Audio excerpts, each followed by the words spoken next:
Right now, at some point today, you are going to reach for your phone for no reason at all.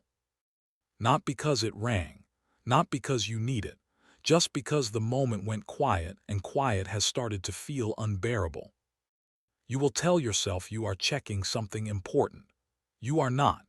You are running from boredom, and you have spent your entire life being trained to treat boredom as something to escape the instant you feel it, like a bad smell or a cramp in your leg. But here is the strange part. Your ancestors felt that exact same itch, tens of thousands of years before screens existed. And what they did with it built the human mind you are using right now to read this sentence. For a long time, the story we told ourselves about prehistoric life was simple. Survival was brutal. Every hour was spent hunting, foraging, fighting off predators, scraping together enough calories to see tomorrow. There was no time left over to be bored. In this version of the story, boredom is a modern luxury, something invented by elevators and waiting rooms and slow Wi-Fi. That story is mostly wrong. In the 1960s, an anthropologist named Richard Lee traveled into the Kalahari Desert to live among the Jew/Honsi, a hunter-gatherer people who had survived largely outside industrial civilization. He expected to find a population working themselves to exhaustion just to stay alive. Instead, he found something close to the opposite. Adults spent a surprisingly small number of hours each week on actual subsistence work, hunting, gathering, preparing food. The rest of their waking hours were filled with something else entirely. Resting, talking, telling stories, napping in the shade, doing very little at all. Think about your own week, and how few hours of it would survive that comparison. The anthropologist Marshall Solins later took data like this and built a now famous argument out of it, calling hunter-gatherers the original affluent society. Not because they owned more, but because they wanted less. Their needs were small, their environment provided enough, and the gap between what they needed and what they had left enormous stretches of unstructured, unscheduled time. Unscheduled time, that is the detail that should stop you.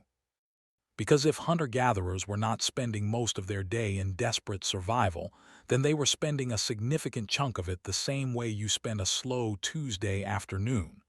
Undirected, restless, bored in roughly the sense you mean the word. The difference is not whether they felt it.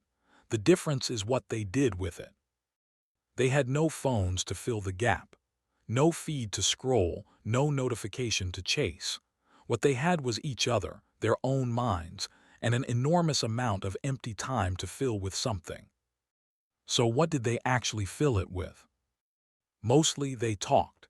Anthropological accounts of foraging societies, including later fieldwork among groups like the Hadza of Tanzania studied by Frank Marlowe, describe long afternoons and evenings dominated by conversation. Gossip, jokes, complaints, arguments, and especially stories, not idle chatter but a kind of constant social maintenance, the verbal glue that kept a small band of 20 or 30 people from quietly falling apart. Storytelling in particular shows up again and again across foraging cultures, often happening specifically at night, around a fire, once the day's work was finished and there was nothing left to do but talk. Notice what that actually means. The boredom of those evenings did not produce nothing. It produced myth. It produced moral instruction wrapped inside narrative, the kind of story that teaches a child which plant is poisonous and which uncle cannot be trusted, all stitched into something entertaining enough to be repeated. Boredom was not a void waiting to be survived. It was the workshop where culture got assembled, night after night, one unhurried conversation at a time. There's a reason this matters more than it might first seem. A band of 20 or 30 people, living in close quarters for years on end, cannot survive on hunting skill alone. It needs trust. It needs rules everyone quietly agrees to follow without ever writing them down. And trust, it turns out, is built less in the urgent moments of a hunt and more in the slow, repetitive evenings where nothing in particular is happening. Sitting beside the same people, night after night, with no task forcing the conversation, is precisely how a stranger becomes a brother, and a rival becomes someone you would still feed if their own hunt failed. Boredom, shared, is a kind of social glue that almost nothing else can replace. Children figured prominently into this too. Anthropologists studying foraging societies have repeatedly noted how much unsupervised, unscheduled play fills a child's day, far more than in most industrial childhoods. Bored children invent games out of sticks and pebbles, out of nothing at all, and in doing so rehearse the exact skills they will need as adults: negotiation, risk assessment, cooperation, storytelling of their own. The emptiness of their days was not a gap in their education. It was the education. Sleep researchers have found something almost as strange sitting on the other side of the day. A study led by the neuroscientist Jerome Siegel examined sleep patterns among 3 modern groups that still live by foraging or simple subsistence, including the Hadza and the San. Their nights were not the anxious, predator-haunted ordeal you might picture. People stayed awake well after dark, talking by firelight in no particular hurry to sleep, and slept for a similar stretch of hours that you do, just shifted to follow the sun. Darkness, like daylight, contained long pockets of nothing in particular to do, and people simply sat inside that nothing together. This is where the story gets stranger, because boredom does not appear to be a human inconvenience we merely tolerated. It seems to be doing something specific and measurable inside the brain itself. When you stop focusing on a task, when you are bored, daydreaming, staring out a window waiting for something to happen, a particular network in your brain becomes more active rather than less. Neuroscientists call it the default mode network, mapped in detail by researchers including Marcus Rachel in the early 2000s. It switches on during rest, during mind wandering, during exactly the kind of unstructured downtime your ancestors had in abundance, and you now try to extinguish within seconds of noticing it. This network is heavily involved in imagining the future, replaying old memories, simulating what other people might be thinking, and quietly stitching loosely related ideas into new ones. In plain terms, a bored brain is not an idle brain. It is doing a different kind of work, one your focused, task-driven brain is physically incapable of doing at the same time. There is experimental evidence backing this up directly. The psychologist Sandy Mann, at the University of Central Lancashire, ran studies in which she deliberately bored participants first, having some of them copy numbers out of a phone book, before giving everyone a creative task, like inventing alternate uses for a polystyrene cup. The group that had just been bored consistently produced more original ideas than the group that skipped straight to the task. In her research, boredom behaved less like static interference and more like fuel. It pushed minds to wander somewhere new precisely, because there was nothing else available to occupy them. So picture your ancestor sitting beside a fire with no urgent task left for the day, bored in the truest sense of the word. And in that boredom, the mind does not shut down. It wanders toward a half-remembered story about a grandparent and a leopard, embellishes it slightly in the retelling. It tests out a theory about why the rains arrived late this year. It replays an argument from that morning and quietly rehearses the better thing it should have said.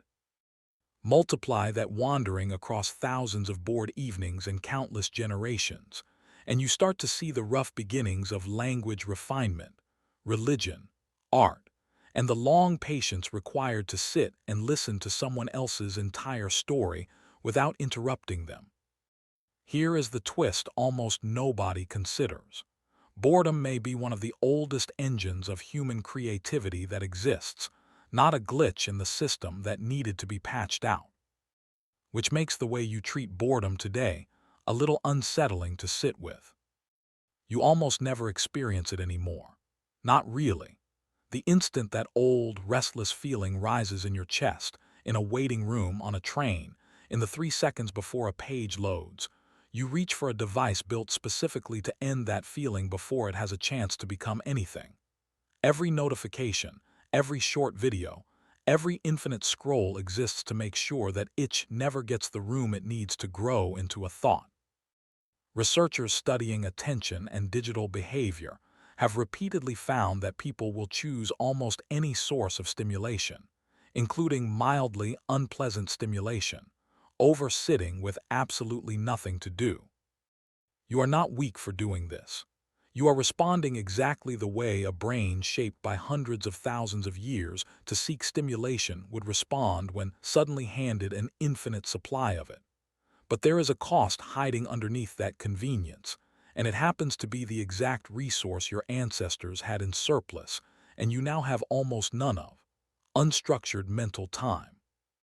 The specific condition under which your default mode network does its quiet, uninvited work of connecting ideas nobody asked it to connect. There is a now well-known set of experiments, run by the psychologist Timothy Wilson and colleagues at the University of Virginia, in which participants were left alone in a room with nothing to do but think, for as little as 6 to 15 minutes. Many found it so uncomfortable that, given the option, they chose to give themselves a mild electric shock rather than sit with their own unoccupied thoughts. That discomfort is the same discomfort your ancestors felt by the fire. The difference is that they had nowhere else to put it, so the discomfort had time to ripen into something. You have a glowing rectangle in your pocket built specifically to make sure it never does. Have you noticed where your best ideas actually tend to arrive? Rarely at your desk, staring directly at the problem. More often in the shower, on a long walk with no podcast playing, lying awake at 2 in the morning with absolutely nothing left to distract you. Those are the last surviving pockets of ancient boredom still tucked inside modern life, and every year there are fewer of them, squeezed out by one more app, one more feed, one more reason to never sit in silence for longer than 4 seconds. So the next time that old, itchy, restless feeling rises in a quiet moment, consider not reaching for the phone immediately. Sit with it for 60 seconds. Let your mind start to wander somewhere unscheduled, the way it was built to. You are not wasting time when you do this. You are doing the oldest, strangest thing your species ever learned how to do with empty hours, which is turn nothing into something. Tonight, at some point in your day, that familiar quiet will settle in again, and your hand will start moving toward your phone almost on its own. This time, maybe, let it sit there a moment longer. That itch was never a malfunction. It is 60,000 years of unfinished stories, still waiting for somewhere to go.